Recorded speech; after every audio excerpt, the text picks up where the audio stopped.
think, we've got here someone who had committed some really horrendous crimes back in 2015 when he was sent to jail initially. 10 and 11-year-old. Those were the girls that he abused. And at the time, the judge was absolutely excoriating in the comments that he made at his trial, saying that he had made a terrible impact on these children's lives. What people want to know is, now he's been let out, and I think you'll explain to us in a moment why he's been let out halfway through his term. What exactly will it mean that he's going to be under surveillance? Yes, he will.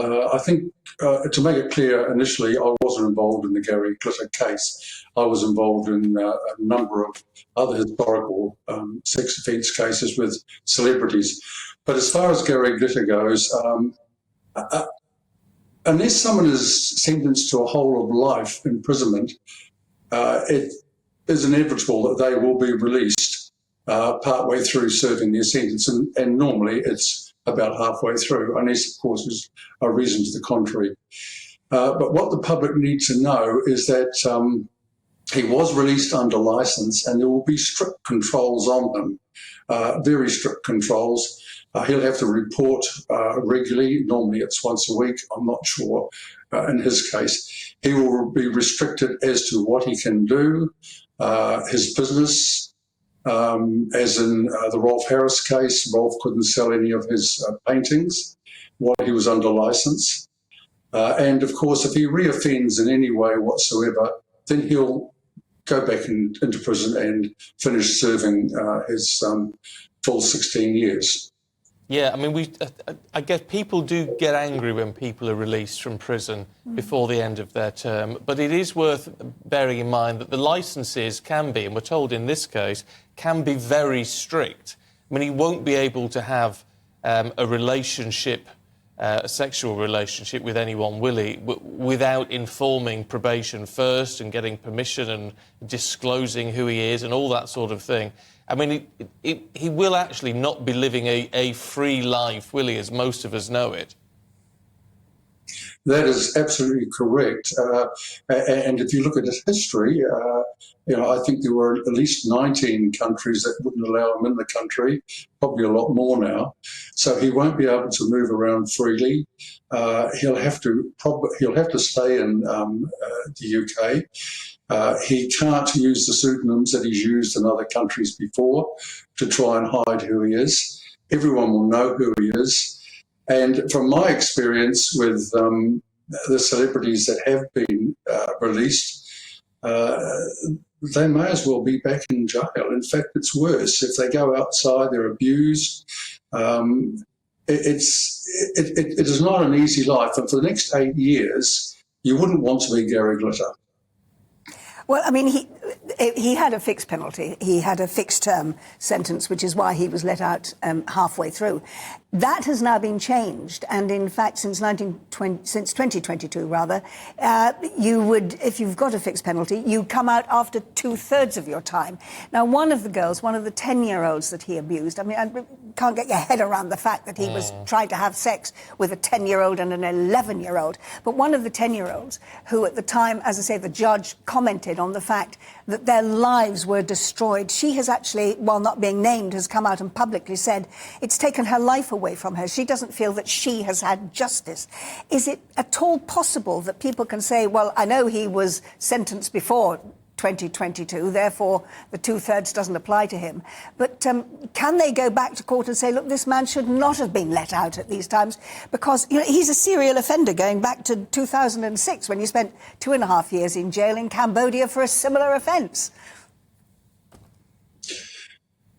This is where it gets a little bit difficult for me because certainly I've got no time for the man. The videos that he was found in possession of, he's admitted to the child abuse videos and porn, and as a father of three daughters and 5 grandchildren, I detest the man. But all that aside, I was involved in the Rolf Harris case and I wrote a book on it. And there was an 8-year-old there who was made allegations against Rolf Harris, and he was convicted on it. And the judge was absolutely adamant that she was telling the truth. He had no doubt. But this was Operation Yewtree, and with Gary Glitter, he was the first of the Operation Yewtree. That's Scotland Yard's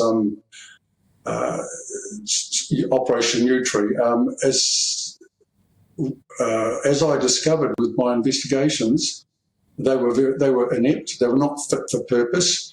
And we overturned the Rolf Harris conviction of the 8-year-old and showed beyond any doubt at all that she had lied, that he was never there. The judge got it wrong, the jury got it wrong, and Operation Yewtree misguided them in their investigation. So in this particular case, I can't comment because Gary Glitter did not have the benefit, I don't know if that's a good word to use, but he did not have his own investigators look at the evidence that Yewtree presented to the court. The only thing I can say is that the judge, who is now the late Justice McCreath, was a good judge. I had him on a couple of cases, and I think he was a fair judge. So whether conviction was a good conviction or not, I don't know. But on the cases that I was involved in with Operation Yewtree, there must have been at least 100, about 18, with about 150 charges. Of those 150, only 2% success rate by Operation Yewtree. So I'm the wrong person to ask about the 10-year-old. William, with respect, I don't think that the Rolf Harris case is relevant in what we're discussing here. This is a man who has been shown by the legal system in more than one country to be a serial paedophile. Yes. And the point that I am trying to get at is whether or not you, as someone who has been involved in investigating cases like this, feel that a man who is a serial paedophile, who is recognised as that, who was sent to jail for 15 years and has been let out after the half term because he was convicted before 2022, that actually there is a valid question to be asked as to whether or not, in fact, his case should have come up for review, and instead of being let out after half the term served, he should have been kept in prison until at least 2/3 of his prison time had been served, which is what the new legislation exists for. I'm surprised it wasn't reviewed. As I said, I don't know enough about the Gary Glitter case, but I would have thought that a parole board would have had to looked at it and decided that he was going to be released on licence. If it wasn't, then I agree with you. He certainly should have been looked at very closely. But someone has made the decision that he can be released after 8 years on licence, and that is, of course, the prison authorities and the justice system that would have to answer that rather than me. William, but I agree with you. I don't want to see these predators and sex offenders out on the street. I doubt if he'll be out on the street. I think he'll be probably confined to his own home, and he'll be living a nightmare.